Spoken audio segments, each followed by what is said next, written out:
পাহাড়ি টোলে বিপদগ্রস্ত মৌলভীবাজার ধলাই নদী চৈত্রঘাটের ধেওড়াছড়া বাঁধ ভেঙে পানি ঢুকে পড়ছে লোকালয়। রহিমপুর ইউনিয়নের বেশ কয়েকটি গ্রাম বন্যায় প্লাবিত হয়েছে।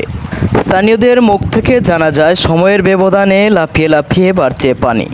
ঘন বৃষ্টিতে পাহাড়ি টোলে বিপদসীমার উপর দিয়েই যাচ্ছে পানি।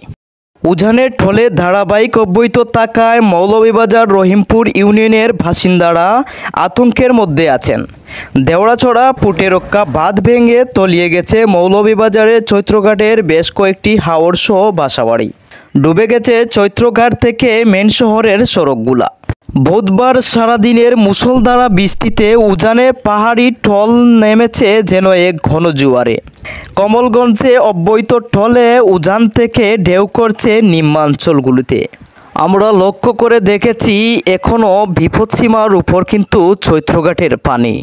এখনও বিপদ কাটেনি মৌলভীবাজার চৈত্রঘাটের। কয়েকদিনের ভিতরেও বিপদ কাটবে না যদি ধারাবাহিক এভাবে বৃষ্টি হতে থাকে উজানে। এই নিয়ে ছিল আজকের প্রতিবেদন আমার কাছে। RMVD news 20, Kamalganj.